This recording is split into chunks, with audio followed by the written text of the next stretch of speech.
we're going to get started with today's episode. This is the premiere episode, episode 1 for our Farm Simulator 19 series. Good morning or good evening. I'm Agamemnon, also known as Matt Benjamin. I'm the producer for this series. It's one of a couple different video series that we're doing. All of it's tied to our fan fiction, Chronicles of Earth 9, and in our fan fiction, our lead character, Athenata Ochera Aries, goes off to Athens, Georgia in 1950, and she lives with a group of farmers, Gus West and Dottie West, and this is the farm that we're simulating here in this game as role players.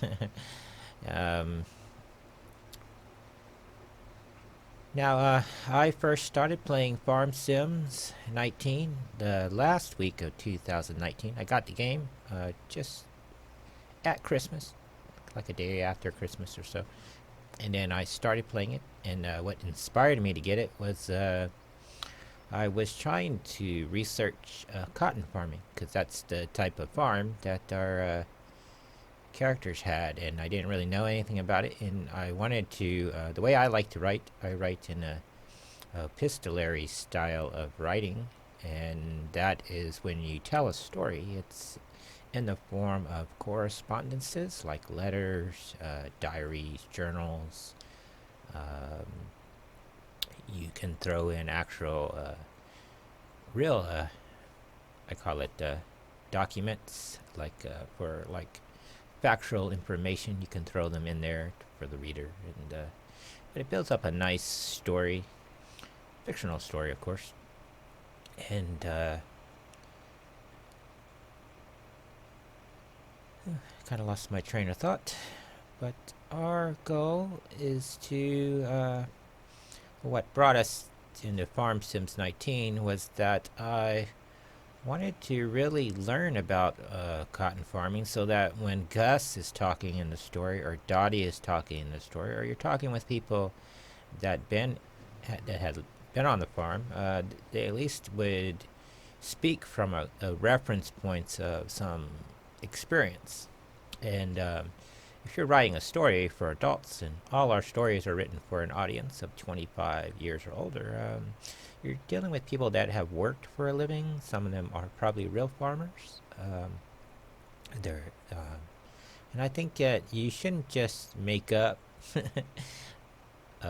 things. Now, we're not real farmers, we're internet farmers, basically, but I think we can get close enough to the experience that it's hopefully doesn't insult anybody that may be part of that profession. But I'm hoping that my hope anyway was, as you present the characters and they're talking and discussing about things, they're somewhat believable or true or even real to some extent. And Farm Sims 19 was a way to do that. And I had played the game for about a month in January, and then that's when I went out on Twitch. As you know, I'm a Twitch streamer, and I was at that point it was my second year of streaming on Twitch, and started finding Twitch Farm Simulator players, and I found and discovered that there was a large community on Twitch and even on YouTube, big community of video producers, and they turned me on to the season mod, and so that's how we ended up. Myself, I'm more of a long-term player. I like playing games from a role-playing perspective. I don't really like playing games in a hurry. I like taking my time and enjoying, and I felt that the season mod really allowed for that. And I play on the PS4, so the mod was available, and we started this farm, I want to say, towards the end of February and beginning of March, and it took us a while to get through the spring. We were playing on a 24-day season. We're using the Lone Oak map, for the PS4 Lone Oak map, It's, I think, identical to the PC map. And we're using it to simulate Georgia, or what would be Clarke County, Georgia. That's where Athens County is located. It's in the sort of northern part of Georgia. I've been there, at least I've been to the airport in Atlanta, which is near there. Um, Clarke County, I believe, is east of Atlanta, and the actual Atlanta airport is in Clarke County, sort of mountain area. And based on aerial photos of the eastern part of Georgia, that's why I selected this map. It had a lot of the same features, although the mountains are technically on the wrong side. It has a lot of good features, I think, that Clarke County, Georgia had, and we wanted to simulate that. We needed big, long fields. In my research with cotton farming, especially in the state of Georgia, I learned that small farms in the United States, small family farms, were about 300-acre lots. And in playing the game, I've learned that farms aren't one big, huge lot. They're broken up into smaller fields, and the sum total of that will make 300 acres, roughly. And so that's how we laid out this farm. And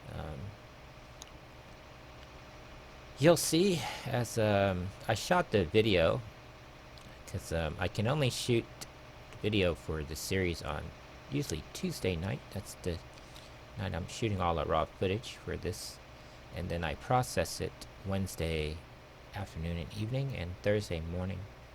I have to do the voiceovers at night, usually Wednesday night. I'll do the voiceovers because it's quieter. Tuesday night I can do it, as those are my days I'm not streaming. That's, for me, that's my Saturday and Sunday. So we shot the video. I shot a lot of video this weekend, and after I went through the process of getting the video off of the PlayStation and onto the PC, it takes about an hour to do that.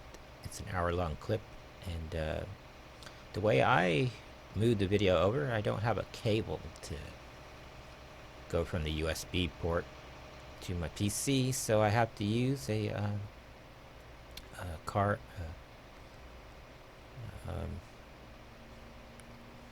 I call it a zip drive, but it's not a zip drive. But had to use my little memory stick there, and it's got about 5 gigabytes of memory on it, and so I used that to transfer the video over one at a time. So this video, there's like 8 or 9 files on it, each about an hour long.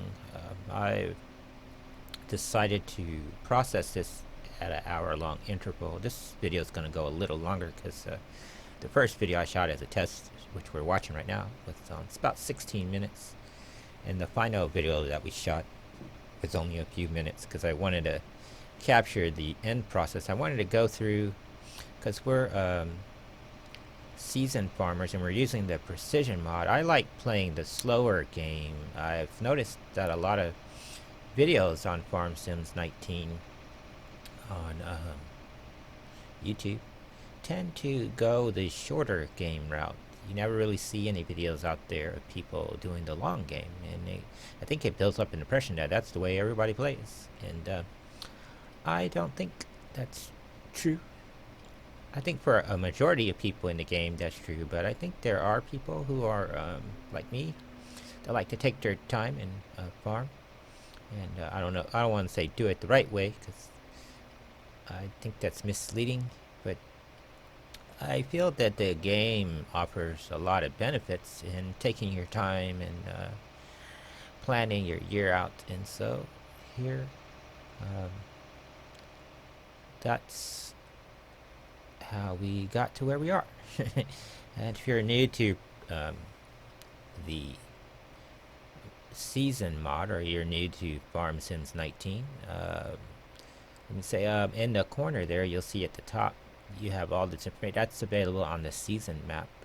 The first icon tells you the weather condition for the first, there are 2-hour intervals. Then the second icon are your temperature gauges. The top one is air temperature. The bottom is soil temperature. The next icon tells you what season you're in. We're in mid-autumn, a little icon, and it's the 11th day of mid-autumn. We're playing on a 24-day season calendar, which means that there are 96 days in a month. And if you factor that to an actual year of 365 days and divide that by 96, that means each simulated day in the game is about 3.8 between, we'll go ahead and say 4 days roughly. 4 days in time, cyclical event. And so 1 week in game time, which is an 8-day period of time, is roughly a month of real time if you were to correlate it with the real world. So you could go through 4 calendar years or 96 days in one actual physical year, real year, what are called game years, or 96 days. So that gives you the sense of the numbers. The next icon over is the clock. Time of day is the analog and digital clock, and we're on a real time factor. And over there is the monetary funds, which is in US dollars. We're using Celsius mainly because I don't really use Celsius in my real life. I use the Fahrenheit scale, and I prefer using the empirical measurements, but I've discovered in playing this game that because now I have a practical reason to use Celsius, I find it a better temperature scale when you're dealing with plants, because everything's referenced from 0, which is the freezing point of water. And so the temperature roughly gets about 21, 25 degrees Celsius. And so you're just 30 times that. And I find it easier when correlating with plants or referencing plants. The Celsius scale is probably the better. Fahrenheit, I think, is better when you're dealing with physiology, human physiology, and animals other than humans. I think the Fahrenheit scale is a lot better for that. Just like when I play Kerbal Space Program, I find the Kelvin scale to be more useful, because then you're dealing with cryogenics, which are in the negative 300 degrees Kelvin. Kelvin scale is a lot better for that. And we're using right now in the simulated role to simulate this map. Gus West, he's been farming. He's like a 4th generation, 5th generation farmer. So this farm would have been passed down to him from his father and grandfather and great grandfather. And in Chronicles of Earth 9, what we do is we tell the long story. So like in our DC Comics story, which is our fan fiction is based on, we're telling the long 40-year story from the time that our character Wonder Woman, who we call Athenata Ultra Ares, her alias was Diana Prince, but by 1950 people think she died, and rather than tell them, you're wrong, she decided to let them go on believing what they did. So she basically resumes her real identity, which is Athenata Ares, and kind of lost my train of thought there. But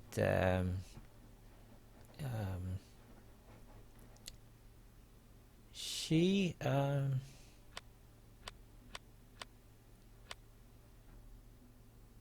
see, I'm doing all these cultivating jobs here, so I'm trying to get them done. I also trying to ride these horses at the same time because it's midday.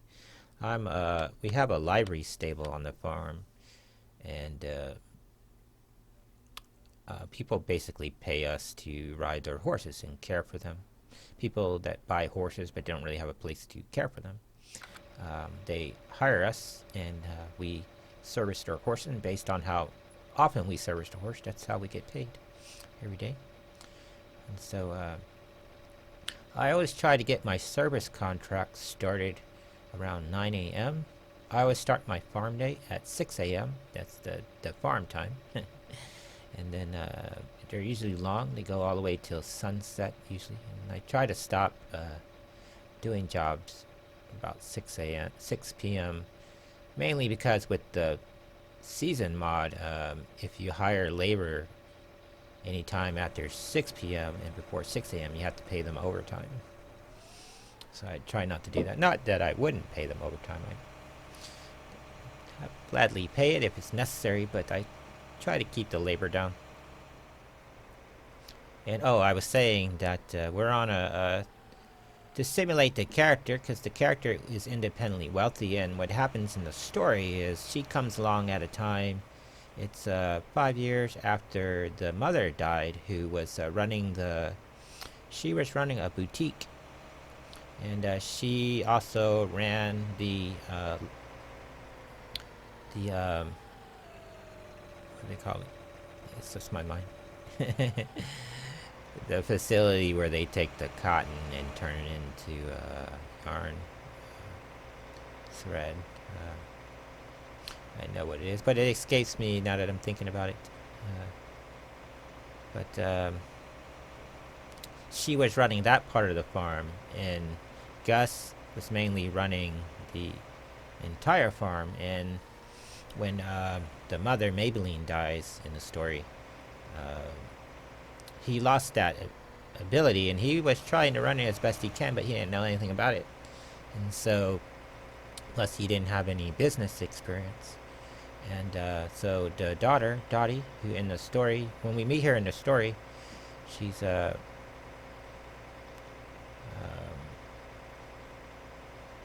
20-year-old gal in 1950. And she, when her mother dies, it's 1945.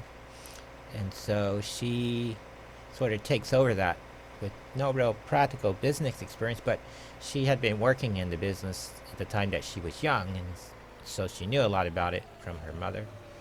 And so she's trying to run it as best she can, but she doesn't have any real training in that. So it's a struggling business at this point. So when our character comes along, she's independently wealthy, and so she infuses their farm with a lot of cash tied to the what is it called? Let me think. I looked it up. Well, I know what it is. It just, the name escapes me. I have ADHD and OCD, and I have a tendency to blank out. Especially if I'm excited about talking about things, I start to blank out. I have to calm down. But the spinnery, that's what it is. The local spinnery, which in this town is east of the farm. I haven't purchased it yet, but I'm planning to. But we haven't actually delivered our first cotton yet, so I was kind of waiting for that. But to finish my story, the character was independently wealthy, and to simulate that in the game, we were using the government subsidy, and because we're on season, it starts your first year. This is our first year of the farm. I've learned, at least in my short time that I've been playing this, it's now at the time of the recording. Today is the 7th of January 2021. 3:06 a.m. Eastern Standard Time. It's almost a year that we've been playing this, and I've quickly realized that it takes about 3 years to really get your farm really going and to where you know what you're doing, especially if you're dealing with animals and plants. And the first spring, you're just buying all the food, getting it ready, and your first yield, which we grew wheat in the springtime, weren't really that big. Our fields weren't that big at the time. We only had 3 fields. And then we grew the wheat and harvested the straw, in which I banked. I didn't really sell it off. And then I bought the 2 additional fields to do the grass production. And our most productive plant this year has been the grass production, which we converted to hay. And I since learned through season you're better off now this season because the winter is unknown. People were telling me that you gotta prep for winter, and I don't know what the snow conditions are in Georgia. We're playing with a Georgia Geo, and since we're cotton farmers, I was prepping the soil in all our beds so that coming into spring, the first of spring, we could plant our cotton right away. And so I wanted to spend the first year getting the fields all prepped, so because we had to plan a good crop rotation. And at the very beginning of the year, I wasn't really good at that. I was new to the game and wasn't good at, well, how do you factor in what crops to grow? And so I originally, we were going to grow wheat and then we were going to grow cotton. Then it took forever to get to the temperature, and then we missed our window of opportunity for the cotton. And so I went ahead and after we harvested the wheat, I planted canola and oats for our summer crop, which we're waiting on now.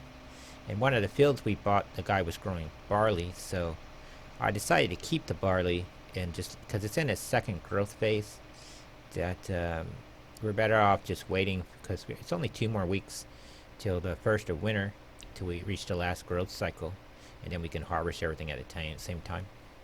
The way it worked out for us on our 24-day season calendar in terms of straw and grass harvesting and hay, you get about 5 to 6 good harvests, I find, with grass, because the grass, when you mow it, even if it's an open field, it takes 4 weeks for it to grow back.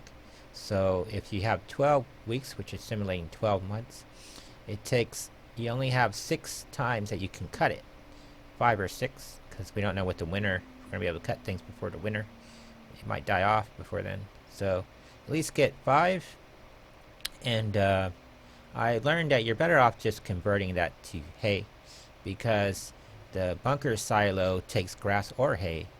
And so you're better off just converting it to hay, because most of the animals we have take hay.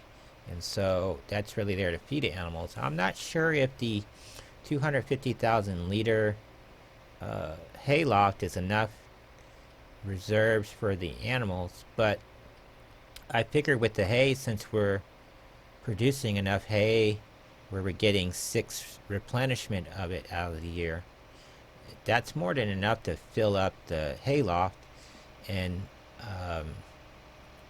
you're only going 3 weeks the winter where you don't have any grass. So, and we have plenty of silage from our first harvest, that when we do our second harvest, we're gonna have plenty, I think.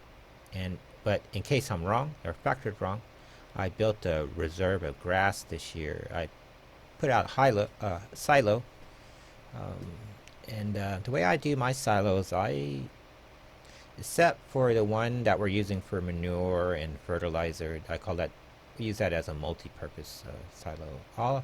Except for our main silo, they're all purpose, but I only put usually one type of product in the silo. And so I have a separate silo for silage, separate silo for straw. I have an actual hay loft for hay.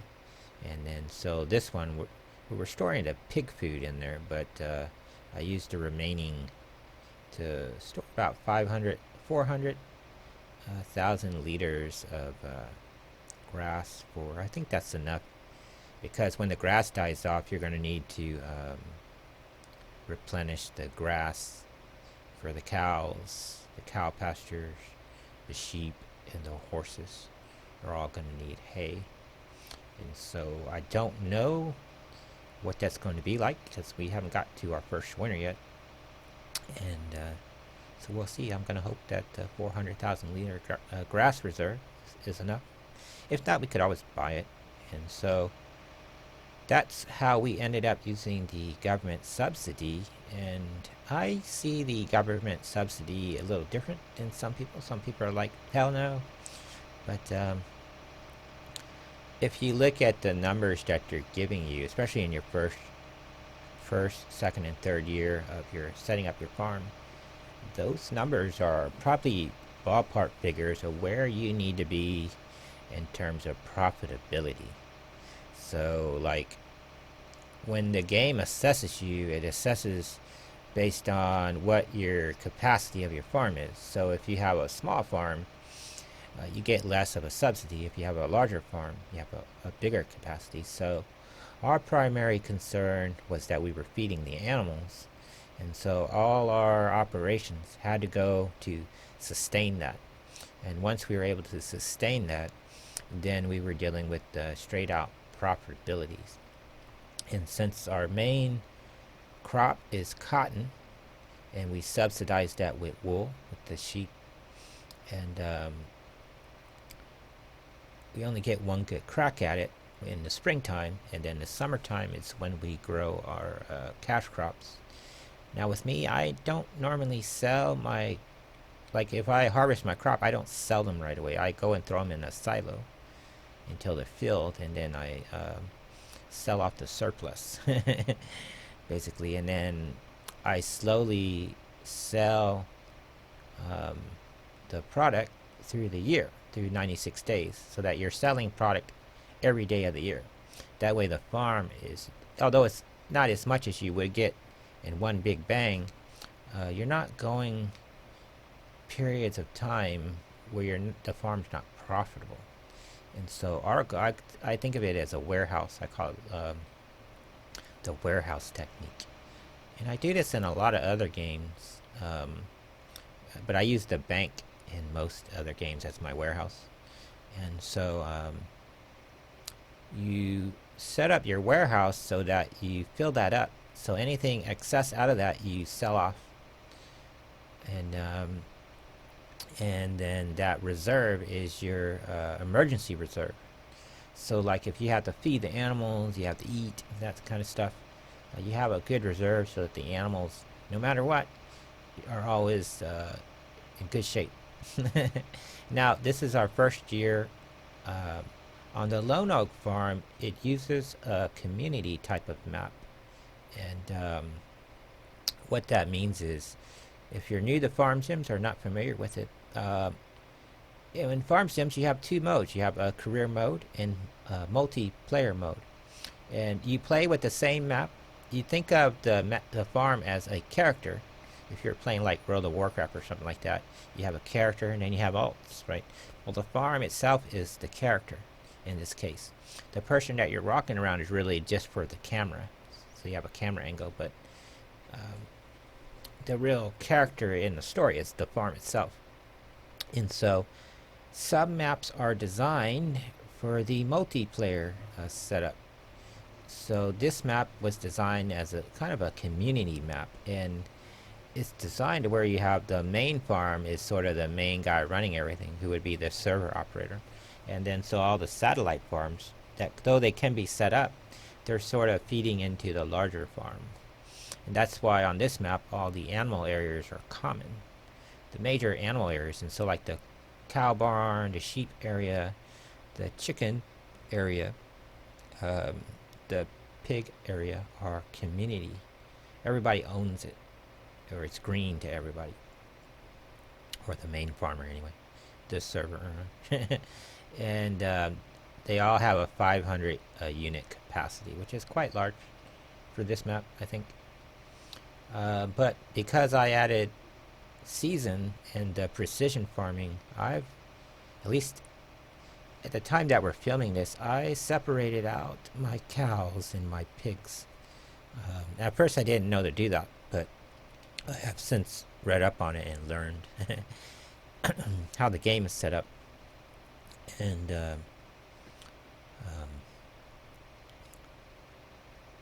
I separated out the male cows and the male piglets into their own areas, mainly because they're not going to expand overnight. Our cows are pregnant, and it takes the gestation period for a normal cow in real life is around 282 days, which is a little over 9 months. If they're carrying a male calf, not a heifer, or it's usually female, right? But calves a little heavier, and so the gestation period could be 287 days. So it's roughly 9 months. When you look at the game, when they say next animal in line, and you take 96 days and divide that into 365 days.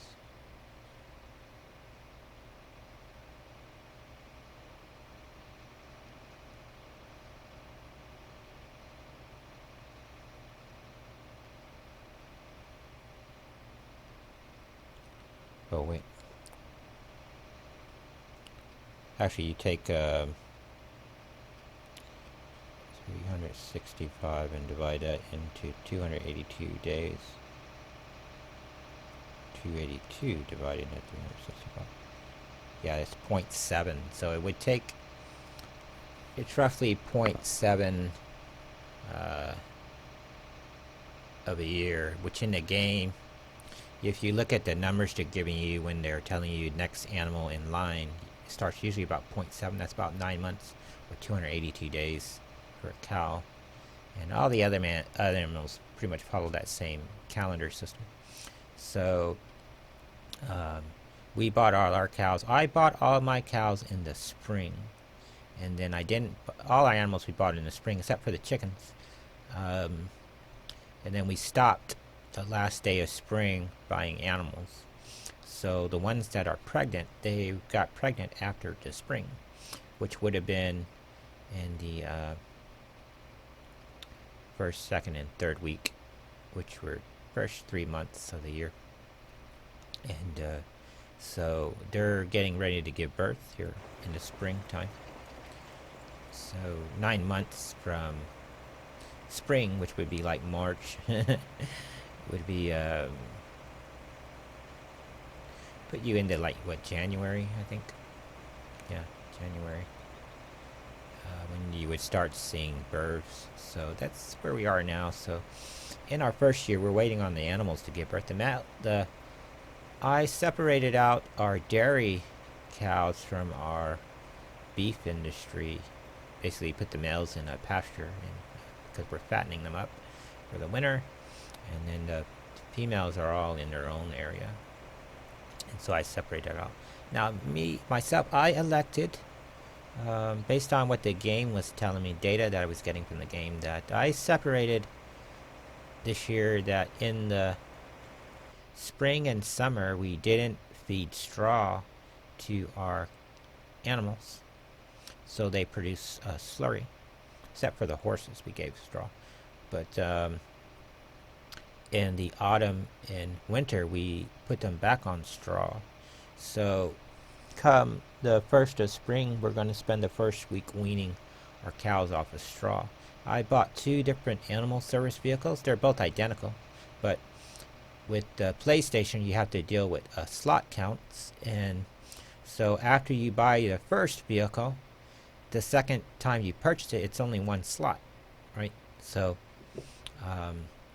I have a separate vehicle for the TMR and a separate vehicle for the straw. I have one specifically for straw, and then so half of the year it's very busy, and the other half of the year it's not. It's mainly there just keeping the horses fed. But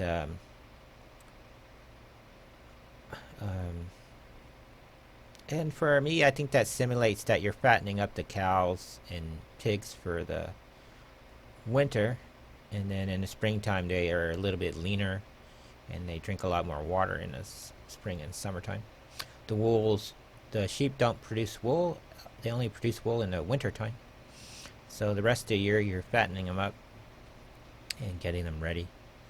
And with the sheep, we're a feeder system. I raise the sheep, all the animals, the entire year, and then sell them off in the spring. And then except for the chickens, I was selling the Cornish cross.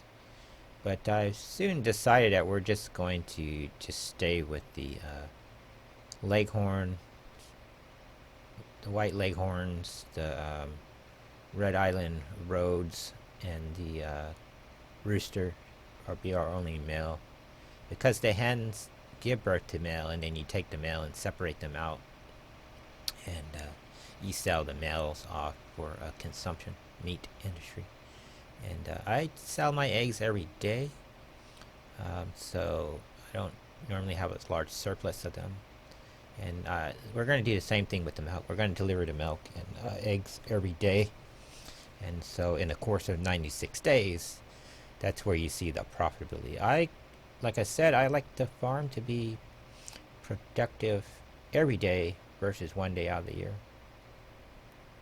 And anyway, enough of the background material. Let's deal with what we're doing here. We're in our quad track. This is our big tractor, and we're cultivating these fields. Now, I had been waiting for these two fields to come open because the guy was growing cotton on it.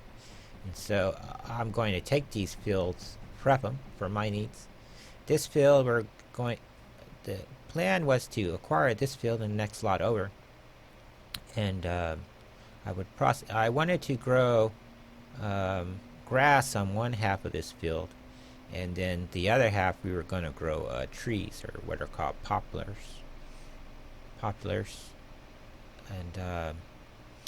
And I didn't really want to deal with trees until the second year. But what we're going to do is I'm going to prep this field. Half of it's going to be for grass, and then the back half of it's going to be for growing trees. And then it takes 6 years to grow a tree, so we're not going to see any major profit from the trees for 6 years. But with this field and the next field over, we're going to get a good tree production out of that, and to build up the lumber industry in this area. And that's how we're going to do it.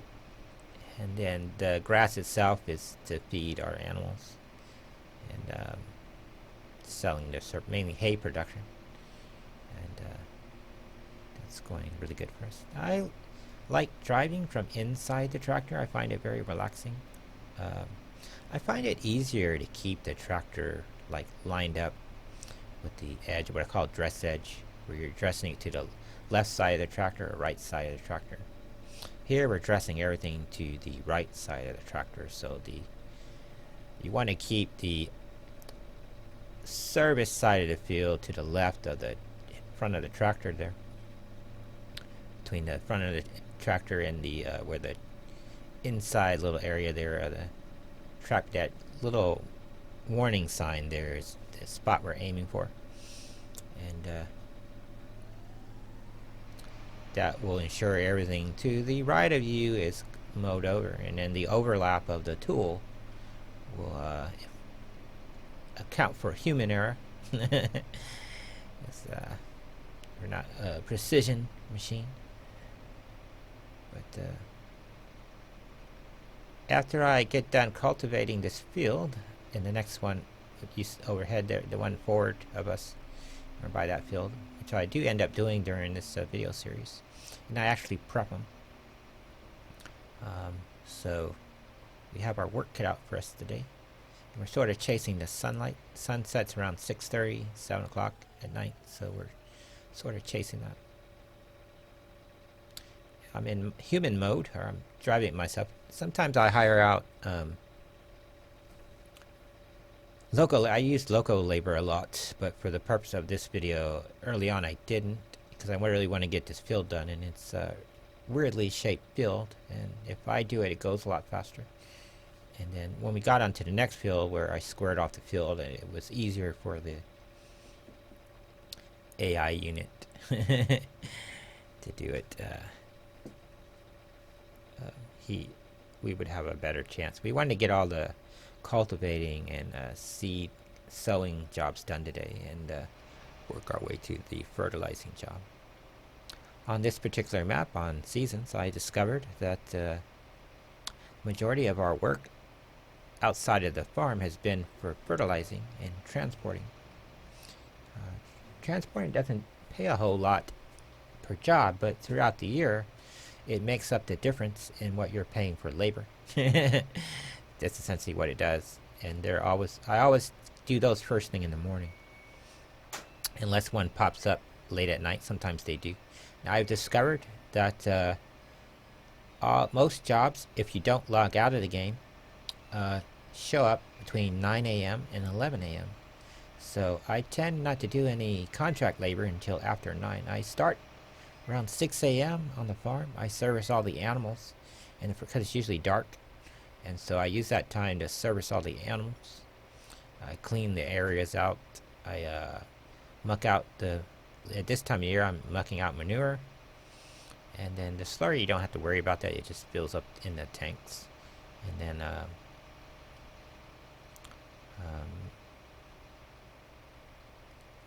I call the horticultural bed. Horticulture is, when you think of agriculture, it's normally dealing with flatland farming. So anything that's not flatland farming is referred to as horticulture. And a lot of countries where they're farming on sides of mountains, on little steeps, hills, like rice, they tend to do that. That's referred to as horticulture. And when you're farming in a greenhouse, that's a horticulture bed. And I have 3. I have one for cucumbers, one for tomatoes, and another for lettuce. And they're designed to get us through the winter, make the farm profitable when our fields are dormant. They're designed to bring us profit. Not a lot of profit, but it's on a daily basis. So if you supplement that with the stuff you're selling every day, eggs, grain, grass, so forth, straw, it's quite profitable. The horses too bring in about $1,600 a day. Anywhere between $1,400 to $1,600 a day, which anywhere from $150,000 a year to $300,000 a year. Horse stables bring in, so that's a pretty good amount of money annually. That's more than enough to pay fuel and I call them operational costs to the farm.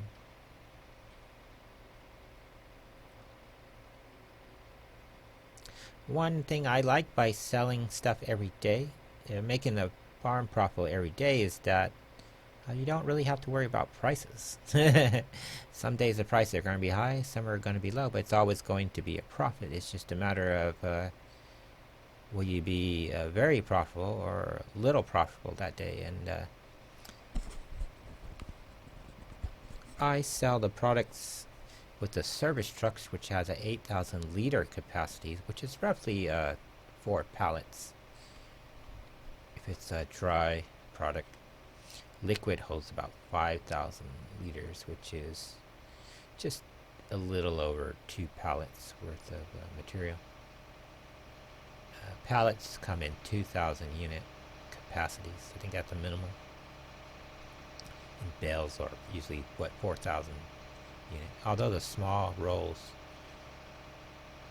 they come in 2,000 quantities, 2,000 liter quantities. So that's where we standardize our pallets at.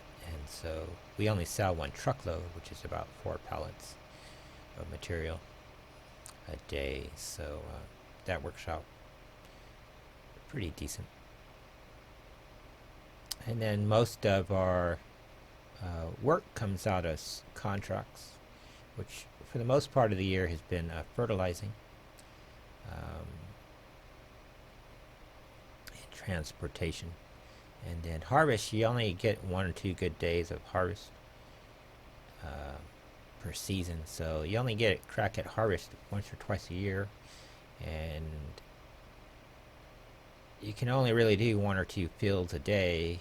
And so if you get it twice a year, that's only 4 times a year that you're, other than your own stuff, you're harvesting contracts, which isn't really a lot, which is one of the reasons why I don't buy the harvester. I just lease the harvester when I need it.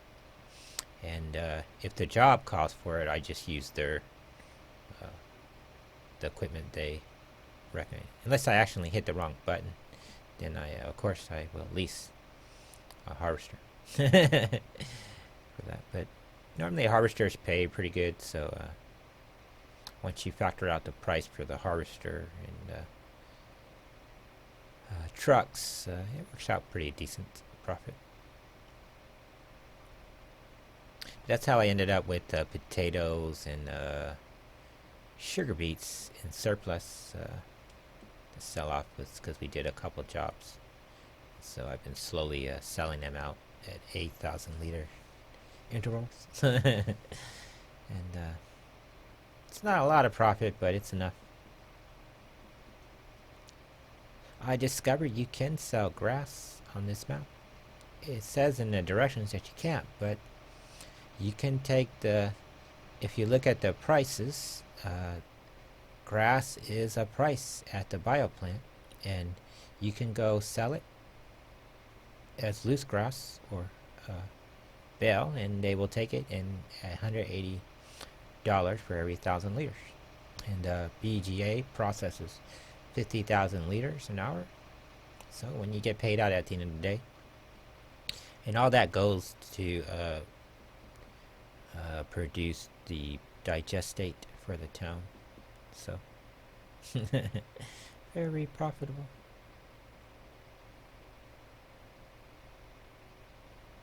The only problem with farming from inside the cab, I found, is that it's very relaxing. That's kind of a ASMR quality to it, where you're sort of just hearing the noise. It's real low level and humming, and you're just moving along. I like this tractor the most. It's got like 600 horsepower, I believe. That's because we're pulling the big cultivator that required a 500 horsepower capacity. That's why we're using this one. This one, when you're on the field, I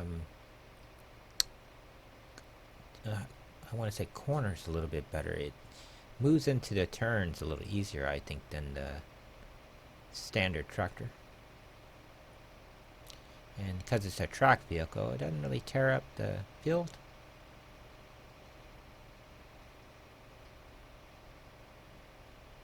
Now, part of my research with this game and for our own Chronicles of Earth 9 stuff, I've been following these farms on YouTube, a couple of them, and they've been very helpful. The one guy went through the whole procedure of how they do the bunker silos, how they fill it, how they prep it, how they make the silage, removing the complications that can come up with the silo. That was very educational and helped me out. And that really helped me out with like when you're using tractors, the different configurations, how to set the tractor up for different operations. And so for a majority of the jobs, we just run the tractors in their standard mode, standard tires, which is about, I would say, 80% of the jobs you do for the year. And then when you do like the silo work, that's where you need the multi-tires, and because you want to get it as heavy as you can and as wide as you can. And so the heavier weight, the 2,500 kilogram weight that we use, that's for that purpose. And so you only use that about 6 times a year. The town has 6 bunker silos. Our on the farm can hold about 1 million liter of chaff. When you throw the material into the bunker silo, it becomes chaff, they call. So if you throw grass or hay in there, it becomes chaff.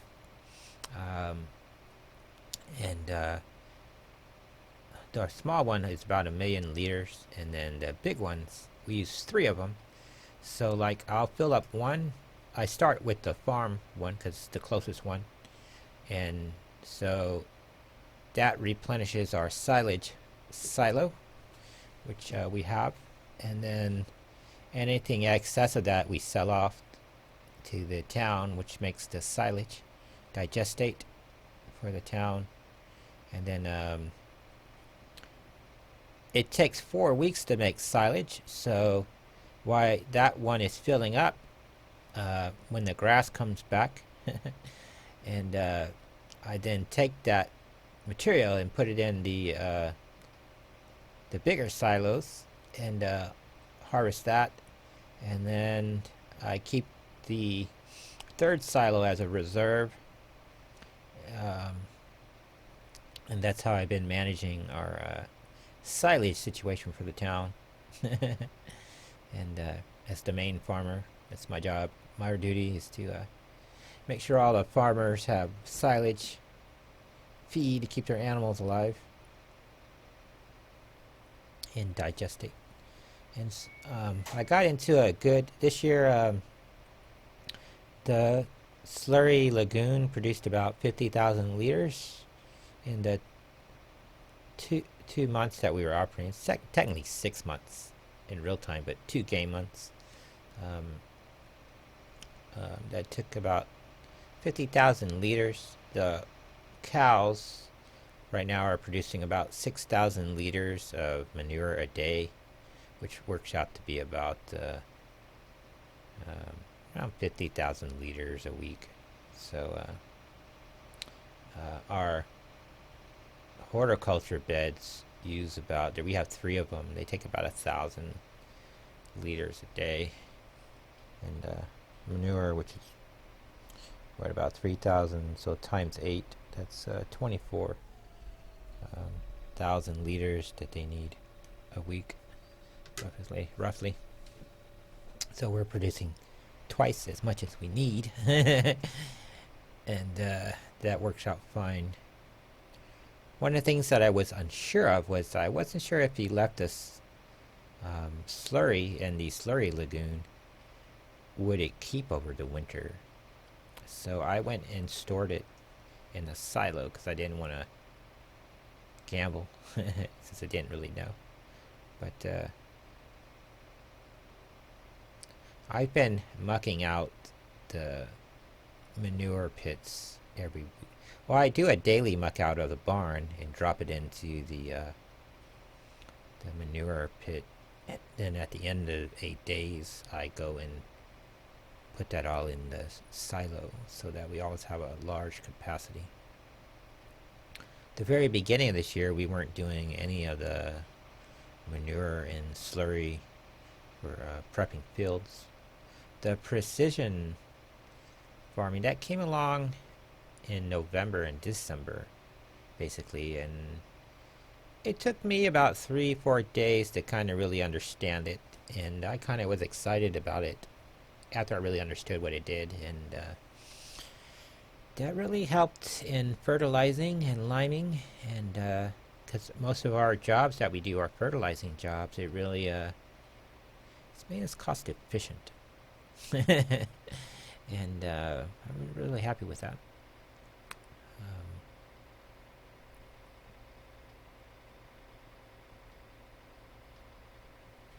You don't really have to fertilize as much with the precision farming because it tells you exactly when you need to fertilize, and then when you run the fertilizer truck over the field, it only lays down what you need. And so when you prep the field after the harvest and you do your site survey,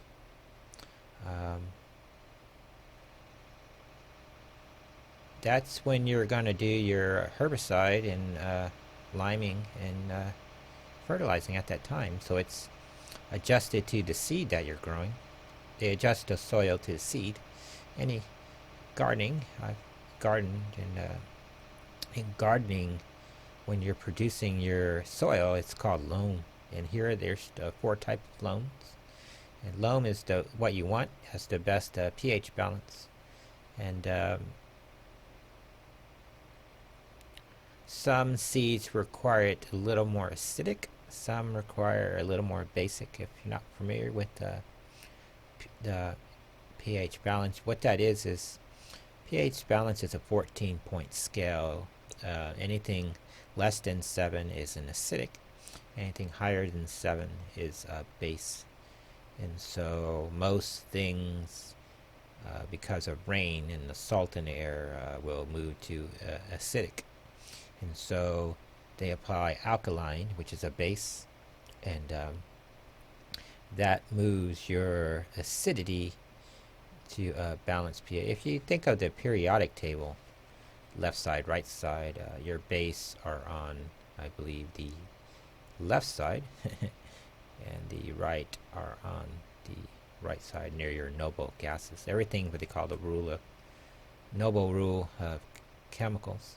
Everything's trying to move to a noble state. That's why the noble gases are on the right side of the periodic, where they have a completed outer shell of 8 octate and electrons. And when you have an uneven number of electrons, you're either in a negative state or positive state with your ions. And so when your molecules form and they form a higher acidic value, then I believe they're more acidic. And then you use a base to balance that out. More corrosive. Water is acidic. It's a solvent. That's why it's a universal solvent, but it's a low level acidic. And then hydrogen peroxide is just a little bit stronger, I think, than water, and so forth, all the way up to chlorine acid. And I think of like toothpaste, it's an acid that they use to clean your teeth. But you have what's hydrogen peroxide. Oxide means that there's oxygen added to it, and that's what the bleaching agent is, a whitening agent. And it comes in 3 different forms. You have what they call hydrogen peroxide, fluorine oxide, and what's the other one? Chlorine oxide. It's a different type of bleaches. And that's how people whiten their teeth. It's usually hydrogen peroxide, and it's usually a 3% mix, 3 to 5% mix, I believe, and it basically bleaches your teeth white. And, it's a chemical process. Anyway, we're coming up on the end of this. We slowly weeded this field down and doing a couple figure eights. I've decided to do most of my logging in the winter time as a winter sort of thing, because all the leaves die, so you don't have to worry about deflowering the trees. And this winter we're just gonna go out and harvest raw trees and then get our plant beds going for the first 3 years. We're only doing it 1 month out of the year, so it's not like we're gonna be doing it. So if you harvest 1 tree a day, that pretty much pays for the truck. But you can make a pretty decent profit from that, I find.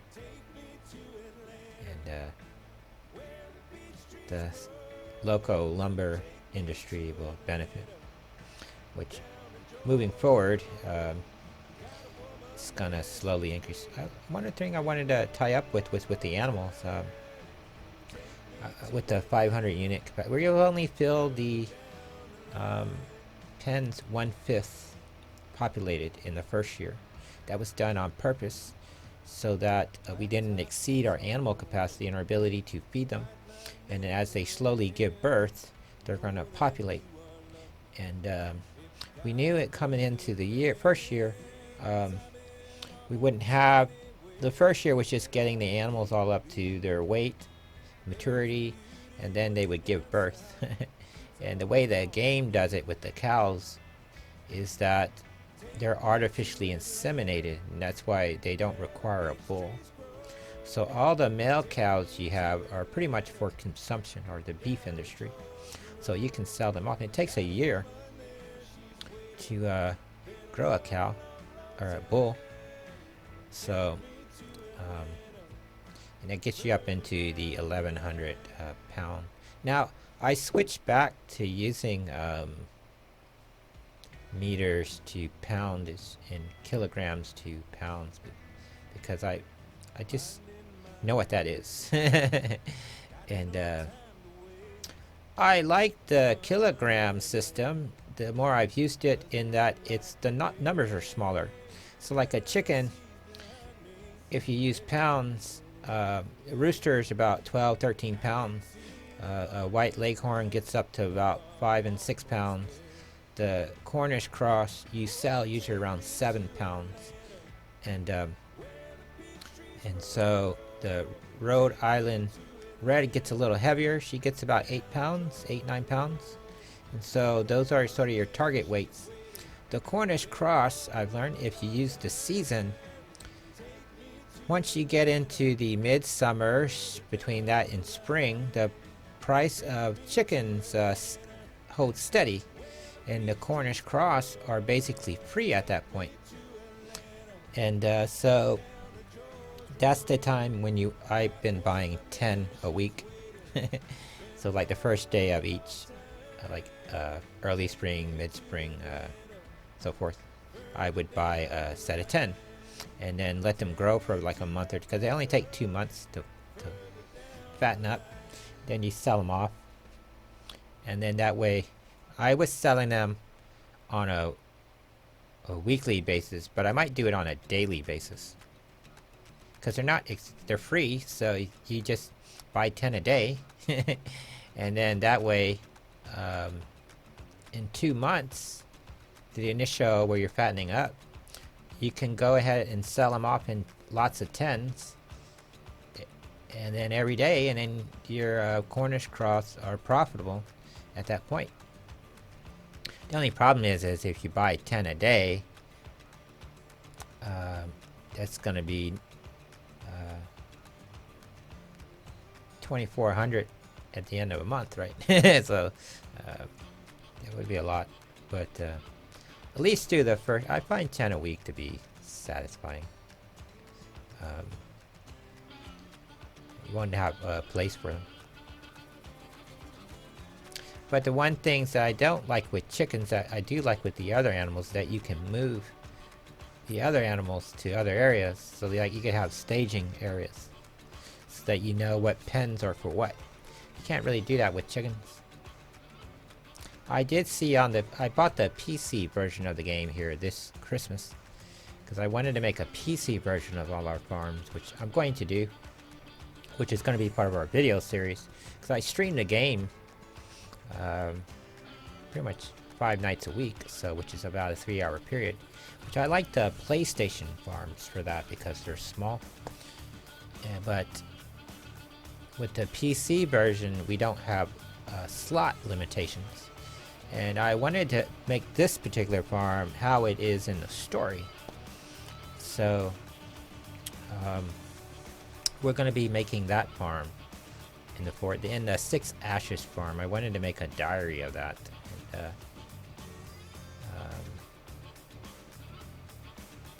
from filming this first day, I sort of standardized that we were going to shoot each episode only an hour.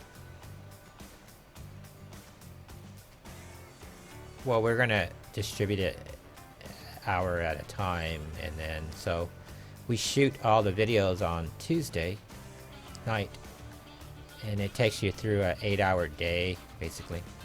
So moving forward, there's going to be about 8 parts to each episode, and then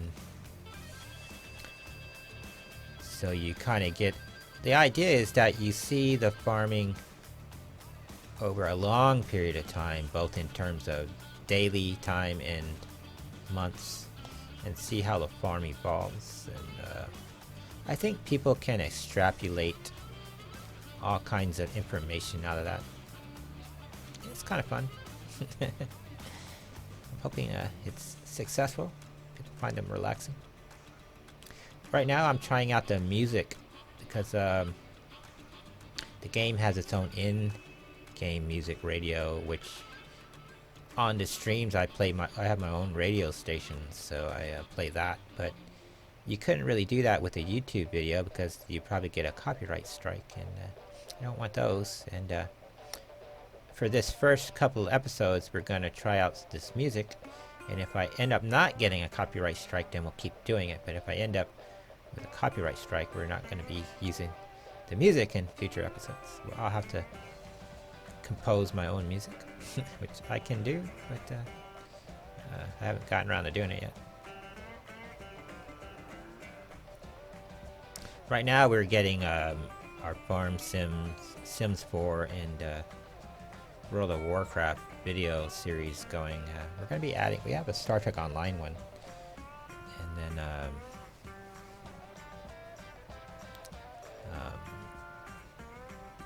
I want to do one for DC Universe, since that actually ties in all the Chronicles of Earth 9 stuff together, and that way we always have stuff to do.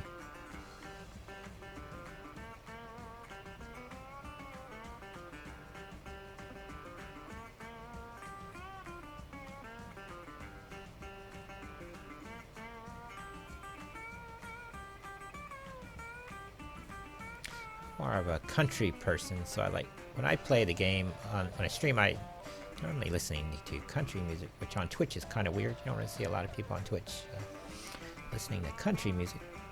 I'm mainly a bluegrass country person.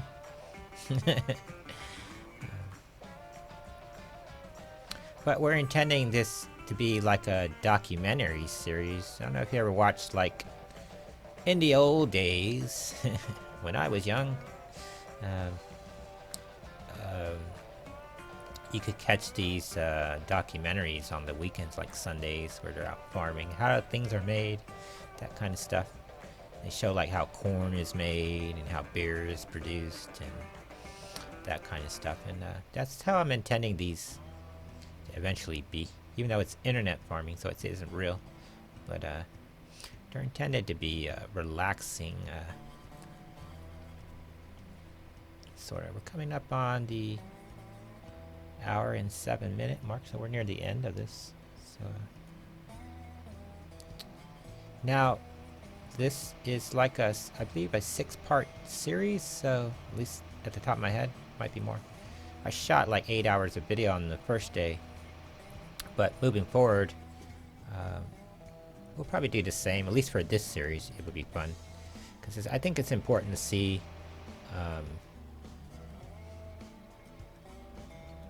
the entire day. Now we started midday and then we go into the evening, and you see how in the evening we advance the time. Once the sun goes down and everything's done, we advance using the 120 times to the very next day, and I service all the animals. So in the later parts of this episode, you'll see the animal servicing, and do that every day. Service the animals. The first 2 hours of my day is servicing animals, and the later parts of the day are riding the horses. I try to train the horses around the 9 a.m. What I do is I go get my contract started, and I hire local labor to do the jobs, and as they're working on those, I go and ride the horses and get that out of the way. But sometimes you can't get to the horses because all your time's taken. That's why I built that riding facility, so you can ride them indoors at night. As long as you ride the horse for about 15 minutes, that gets their daily riding in, and that gets their fitness up. And it takes about 2.5 hours to train the horses every day, and that's just 8 horses. If we had to train 16 horses, I wouldn't have any time. That'd be my entire day. Training horses. One day, once we get the people playing on the multiplayer stuff, we'll hire a hand to just take care of the horses. Pays $1,600 a day.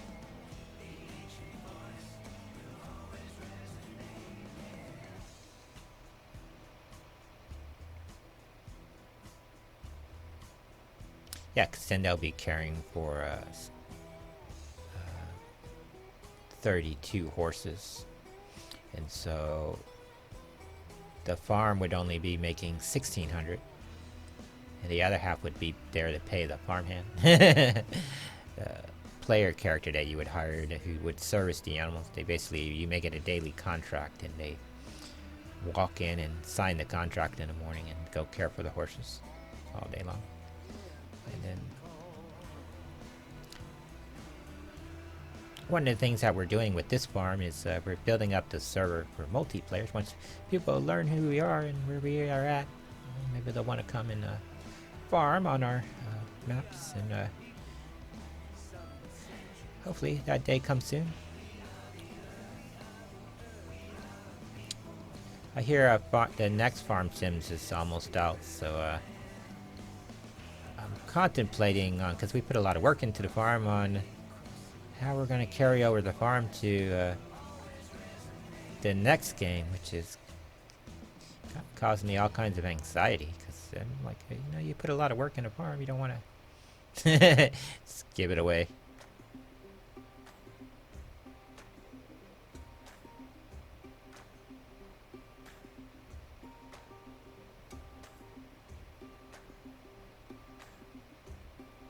Now for myself, before the video ends, I'd say with the season and precision and the straw harvest, for me, were knockouts. I really enjoyed them. I think that for me, because I'm I like playing the long game and taking my time and playing in real-time mode. And those were just great add-ons and really sort of made my day. And I find them very useful. Now, we haven't grown any cotton yet, which so far this whole year has been just getting to the point where you can do that. And this goes back to what I was talking about with the government subsidy. Is some people see it as a form of cheating, and I don't. I think it's those numbers that they're giving you are where your profitability needs to be on your farm. So if you have that size of farm, this is really where your average, this is how much profitability you need to be having on that farm. And if you're sort of underperforming, that's a good way to figure that out. And in role-playing, we call it a 3-year government program, because it's going to take you about 3 years to get the farm, especially when you start up new on a new farm in seasons and even precision. The first year, your animals aren't going to make any money at all. And you're going to be spending a lot of money, and all your money is going to come out of service contracts, which during the spring, when everybody's prepping their fields, there's a lot of jobs. During the summer, when there's a lot of jobs, because everyone's harvesting and prepping their fields, that's pretty profitable time with contracts, but that's only 1-2 weeks out of the year. And then the remaining 10 weeks, there aren't a whole lot of jobs, and the only real job you have are the fertilizing jobs and transporting jobs. Now, our town, the transporting jobs aren't really that big, because you don't have to really go that far, but on some maps where you have to move a lot of freight, that is profitable. But those are really your only real service contracts that you can do. And where season differs from other type of farming that you might have seen on YouTube, where they're doing the non-season stuff, they just go out and 2 days later, bam, the crop is grown and they're making millions. That doesn't exist in seasons. It's a little more realistic, and because plants don't grow in 2 days, they take months to grow, years to grow. Plants come in 3 varieties. You have what are called annuals, biennials, and perennials. A perennial is anything that takes more than 3 growing seasons. So grass and trees are perennials, meaning they flower after 3 growing seasons. They continue to flower. Annuals, you only get 1 season. They flower and then boom, they're done. Then you gotta replant them. Biennials give you twice 2 seasons of flowering, and then you gotta replant them. Hence why a lot of our early fields were all grass fields, because you plant it one time and then it regenerates, and then it takes 4 weeks to regenerate, and you can only really harvest that 5 to 6 times out of the year, and then it goes dormant in the winter. Trees are the same way. it takes 6 years to grow a tree. So from the time you put it in the ground and harvest it, you got to wait 6 years. So you have to think 5 years into the future. And if one calendar year is 4 farm years, game years, um, it'd be almost a year later before you saw, a real year, before you saw any profitability in that. And so what I like with seasons is that it brings the farming down, sort of grounds it into the real world, and you can really plan things out on a both daily, weekly basis, and even to some extent a monthly basis. And that's why I think people shouldn't dismiss that government subsidy thing. A lot of early farmers, especially in the 19th century, were subsidized heavily, and because the government sort of sees that as you're growing food, which is a resource people have to eat, and it's a major industry, and you're employing people, and so that's adds a lot of value to your community, and it keeps the farm going through the lean times. And especially in our first year, we had to buy a lot of real estate because we're simulating a farm that's been around for 4 and 5 generations. And so if this guy in the 1950s, his grandfather, or great-grandfather, bought the farm, he would have bought it in the 19th century when the land was essentially free with the Homestead Act. The government, to get people to move west, they gave people free farmland, and as long as you could develop the land, it was yours to keep, and you generated your own profit. And so a lot of these 5th generation farmers, they didn't go out there and build the farm. The farm was already constructed, or they inherited it in some way. And so when you come into the game with nothing and you're trying to get the farm going, most of your capital is going to be eaten up in just acquiring equipment. And so the service fees on that, you're having to repair tractors every so many hours. You have to repair the tractor, and that eats into your cost. And your choices is to finance, carry a lot of debt, which you have to service, and then lease. And then so I think the farm subsidy, if you're starting from scratch, is you don't have to do it, but for us it was a necessity in that for the role playing. Now on our 6 Ashes farm, I did the reverse. I started out as a poor farmer, because the story on that is you inherit.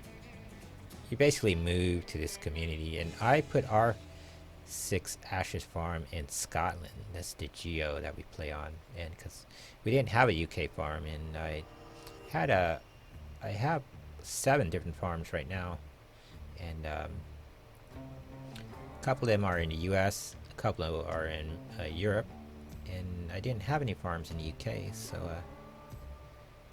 I chose Scotland, mainly because I felt it would be challenging. And a long time ago, I saw this movie with John Wayne called The Quiet Man. Though it was in Ireland, he basically was a boxer, and he kills this guy in the ring, and so he retires from boxing, and he moves back to his mother's estate, which is in Ireland. He's an American citizen. So he's basically an American. Yep, that's the end. Well, we'll be back in the part 2. So I'll continue the story then, and we'll see you there.